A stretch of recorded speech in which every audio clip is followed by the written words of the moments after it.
आज ही Doubtnut app download करें। Doubtnut पर अपने सभी गणित, रसायन विज्ञान, भौतिक विज्ञान और जीव विज्ञान के डाउट्स का करो सफाया। बस प्रश्न की फोटो खींचो, एक ही प्रश्न को क्रॉप करो और तुरंत वीडियो सोल्यूशन पाओ। अभी डाउनलोड करें। हेलो दोस्तों, हमारे पास एक प्रश्न है जिसमें पूछा गया है प्रणोदित कंपन की परिभाषा लिखिए, इसके दो उदाहरण दीजिए। तो आइए हम पहले समझते हैं कि प्रणोदित कंपन होता क्या है। प्रणोदित कंपन, जब कोई वस्तु बाह्य आवृत्ति बल के प्रभाव में बाहरी आवर्ती बल की आवृत्ति के बराबर आवृत्ति से दोलन या कंपन करती है, तो वस्तु के इस प्रकार के कंपन या दोलन को प्रणोदित दोलन या कंपन कहते हैं। आइए इस परिभाषा को चित्र के माध्यम से समझे कि जैसे कि मान लीजिए यह चित्र में ए बी कोई एक छड़ की सतह है जिसके द्वारा एक दूसरी छड़ एक्स वाई बन दी गई है। इस छड़ में दो पिंड M1 और M2 को लटकाया गया है। M1 एक लंबी दूरी से M2 की अपेक्षा बंधी हुई है।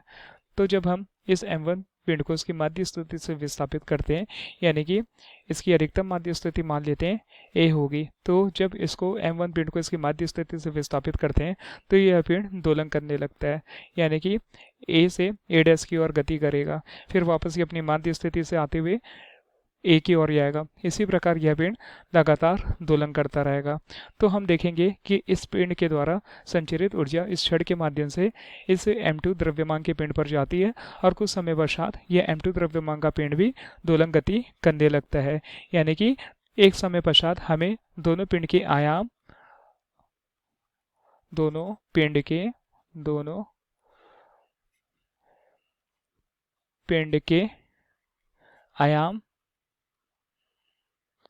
आवृत्ति यानी कि फ्रीक्वेंसी व ऊर्जा समान प्राप्त होंगे।